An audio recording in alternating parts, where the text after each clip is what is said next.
Shalom semuanya. Baik, kalau Bapak Ibu itu senang sekali dengan sebuah judul khotbah, saya ingin menyampaikan dengan satu tema, yaitu doa Yabes. Tercatat di dalam 1 Tawari pasal yang keempat ayat 9 sampai 10, demikian bunyi firman Tuhan. Yabes lebih dimuliakan daripada saudara-saudaranya. Nama Yabes itu diberi ibunya kepadanya, sebab katanya, aku telah melahirkan dia dengan kesakitan. Yabes berseru kepada Allah Israel, katanya, kiranya engkau memberkati aku berlimpah-limpah dan memperluas daerahku. Dan kiranya tanganmu menyertai aku dan melindungi aku daripada malapetaka, sehingga kesakitan tidak menimpa aku. Dan Allah mengabulkan permintaannya itu. Ayat ini sering sekali dijadikan sebuah lagu. Banyak sekali para pemusik, para penyembah-penyembah rohani, atau pembuat musik rohani sekalipun, dia membuat sebuah lagu ini dengan judul Doa Yabes. Kenapa? Terutama di ayat yang ke-10 dikatakan demikian, Yabes berseru kepada Allahnya Israel, kiranya engkau memberkati aku berlimpah-limpah, memperluas daerahku, tanganmu menyertai aku, melindungi aku daripada malapetaka, sehingga kesakitan tidak menimpa aku. Doa Yabes ini doa Yabes ini betul-betul sangat-sangat memberkati kita. Karena apa? Kita kadang di dalam setiap proses kehidupan kita sering sekali mengalami sebuah tantangan, cobaan silih berganti dalam kehidupan kita. Nah, doa Yabes ini, perkataan Yabes itu sambil berseru-seru kepada Allahnya Abraham, Ishak, dan Yakub, Allahnya Israel, itu doanya dijawab oleh Tuhan. Di dalam setiap proses kehidupan kita yang berjalan silih berganti sampai sekarang ini, itu apa? Itu karena sebuah proses dan tantangan yang kita tekuni. Ya, kita berjalan di dalam, misalnya gini ya, kita berjalan dalam lembah-lembah kekelaman. Tidak apa-apa, kita berjalanlah dalam lembah kekelaman. Tetapi percayalah bahwa, ingat Mazmur 23 ayat 4, sekalipun aku berjalan dalam lembah kekelaman, aku itu tidak takut bahaya. Sebab apa? Gadamu dan tongkatmu, itulah yang menghibur aku. Gini, tongkat itu ibaratkan sebuah tongkat gembala.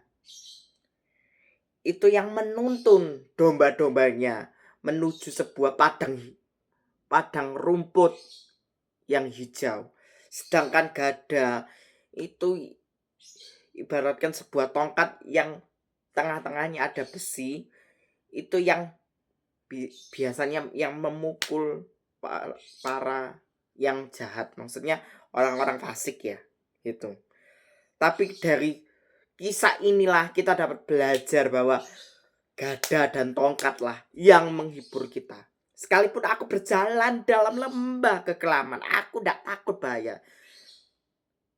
Meskipun dalam setiap kondisi apapun dalam kehidupan kita ini sering mengalami satu tantangan, persoalan dalam kehidupan kita. Tapi percayalah bahwa apa? Gada dan tongkatnya Tuhan itu yang menghibur kita. Entah kita dalam situasi kondisi yang buruk sekalipun, Tuhan senantiasa menyertai kehidupan kita. Sama juga dalam doa Yabes juga. Dalam doa Yabes juga mengatakan bahwa, kenapa ibu Yabes ini menamai dia Yabes? Karena apa? Dalam Alkitab itu mengatakan bahwa aku telah melahirkan dia dengan kesakitan. Tetapi ya, tanda kutip, nama Yabes sendiri itu mungkin memiliki arti yang bagus. Sebentar.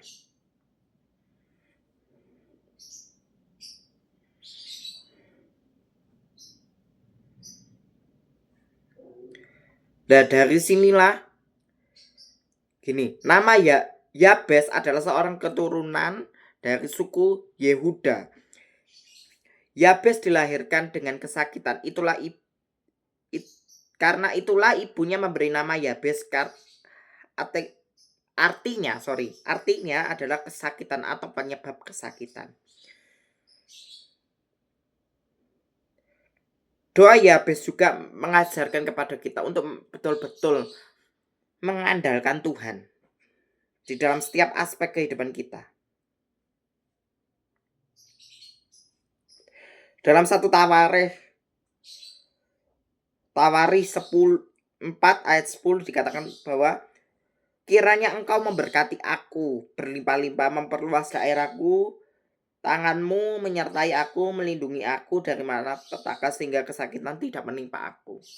Nah, dari sinilah kita dapat belajar bahwa penyertaan tangan Tuhanlah yang senantiasa menuntun kehidupan kita menuju sebuah jalan kebenaran firman Tuhan.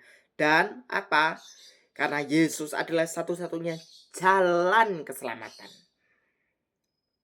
Yesus adalah satu-satunya Bapa yang mengasihi kita dengan sungguh-sungguh.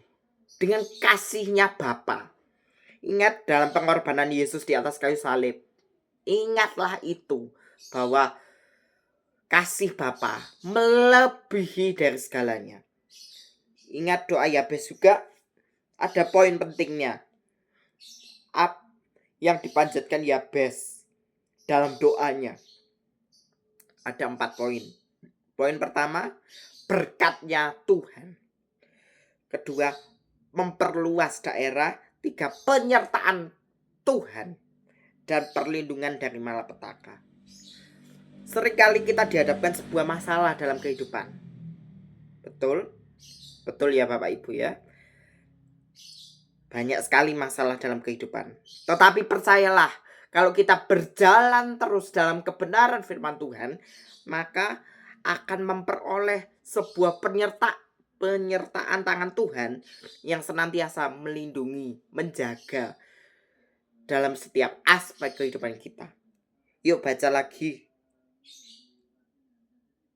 Dalam Mazmur 46 ayat 1. Untuk pemimpin biduan dari Bani Korah dengan lagu Amalot, nyanyian. Allah itu bagi kita tempat perlindungan dan kekuatan sebagai penolong dalam kesesakan sangatlah terbukti. Dalam setiap proses kehidupan kita ingin bahwa apapun yang kita pergumulkan selama ini, kalau ada campur tangan Tuhan itu senantiasa menuntun umatnya menuju sebuah kehidupan yang lebih baik. Tuhan sudah merancang segala sesuatu yang terbaik bagi kehidupan kita dan teruslah berjalan saudara, dan teruslah berjalan dalam kebenaran firman Tuhan supaya apa? Hikmat, tuntunan dan otoritas tertinggi dari sorga dapat menaungi kehidupanmu, supaya hidupmu senantiasa berjalan dalam kebenaran firman Tuhan. Sebab dalam Mazmur 62 juga dikatakan demikian. Hanya dekat Allah saja aku merasa tenang, daripadanya lah keselamatanku. Hanya dialah gunung batuku keselamatanku, kota bentengku, aku tidak akan goyah. Dalam kehidupan kita sehari-hari juga kita harus mau melekat kepada Tuhan. Seperti doa Yabes juga mengajarkan kepada kita untuk senantiasa bergantung kepada Tuhan. Doa Yabes juga mengajarkan kepada kita untuk sama-sama bergantung atas penyertaan tangan Tuhan yang senantiasa menuntun umatnya menuju sebuah kehidupan yang lebih baik. Supaya hidupmu dituntun terus oleh penyertaan tangan Tuhan, supaya kamu bisa melihat, oh ini loh penyertaan tangan Tuhan selama ini yang menuntun hidupku menuju jalan kehidupan yang lebih baik. Teruslah berdoa supaya apa? Hikmat, tuntunan marifat dan otoritas tertinggi dari sorga menaungi Bapak Ibu Bapak Ibu saudara sekalian. Tuhan memberkati. Amin.